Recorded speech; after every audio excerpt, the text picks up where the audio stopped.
Hello, humans! Caesar and I would like to draw your attention today to one of the biggest problems our community is facing right now: parrot scams.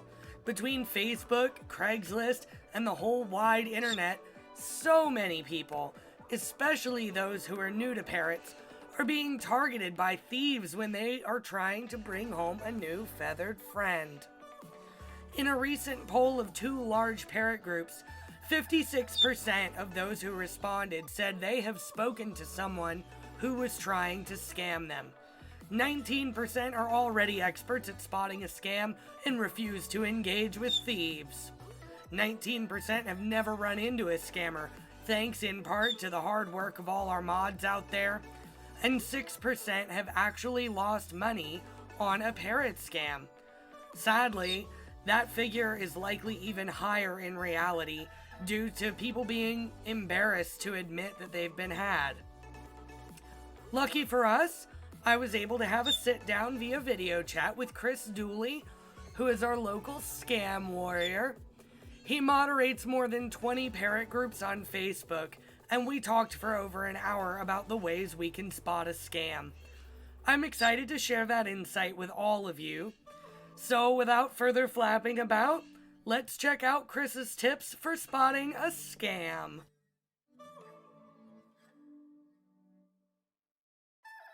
Wow, that breeder I was talking to a minute ago was telling me that the bird was going to be $4,000, and this website has it for $1,000, which $1,000 for an African gray is way low. They want a parrot so bad, they have to have one. People get involved with their heart, and people get taken away that way.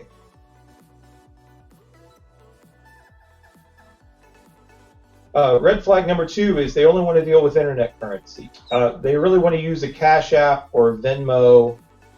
They even do MoneyGram sometimes. Your chances of getting your money back are 0. There is no refund policy. That money is gone. It goes from one phone to the other phone, and that's it. So using those in any sort of transaction, they'll sometimes use PayPal, but then they'll say, you should do it friends and family. Mark the friends and family button. Nope, don't ever do that. Don't ever do that.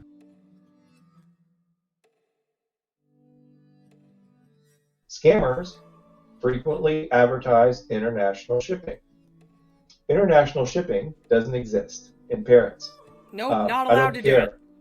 So, especially for the USA, yes, it is possible to get a CITES permit, I'm saying that right, and export or import a parrot. However, the paperwork that you have to do for the U.S. government typically takes a year. It is extremely expensive. You will need a lawyer. It is not fun, and no one does it to sell a pet.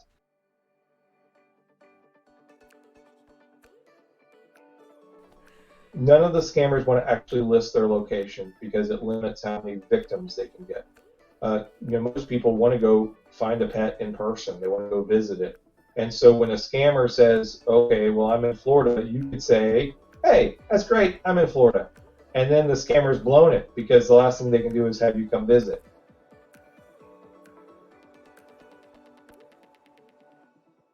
The other thing they frequently advertise is parrot egg sales. This is a very big problem because people in the world of chickens and quail ship eggs all the time. It's a common thing for chicken farmers to ship fertilized eggs, and they can buy fertilized eggs, and they show up in the mail.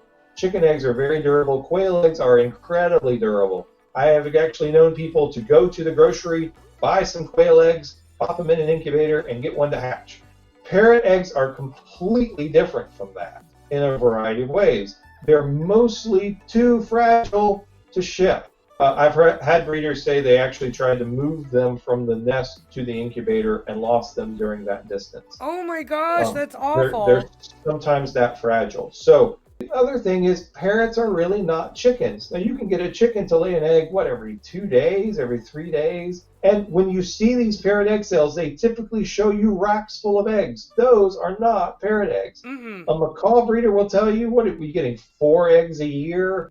So I tell people from the economic standpoint, and this usually is when people start cluing in and they realize it's a scam, is if there's only 4 eggs a year, there's no economic reason to sell them for cheap. if the baby bird is worth a lot. Yeah. Like, no breeder is going to say, oh, yes, I'm going to sell you this egg for $50, or I can put it in this incubator, wait a month, and sell you the baby bird for $2,500. Nobody would do that.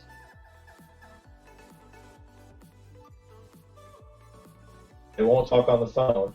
Most people in Cameroon speak French. The accent is easy for us to hear, and it's hard for them to cover up. So most of the time when you're dealing with these guys, they will deal with you only in text. Even if they have a phone number on their page, they'll let it go to an answering service or a voicemail, and then they will text you back instead of calling you back.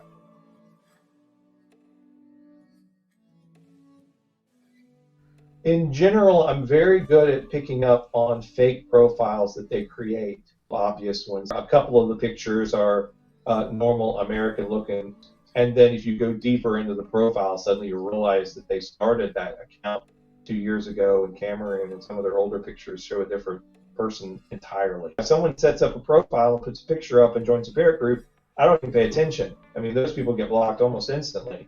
What I cannot determine, and the people that have actually gotten past me, are the hacked accounts. You know, you take a perfectly good account from 2015 and they steal it from somebody. They start posting goofy stuff. It's very, very hard for me to tell on the outside. And then, you know, we have to find different ways of sort of figuring out whether they're real or not.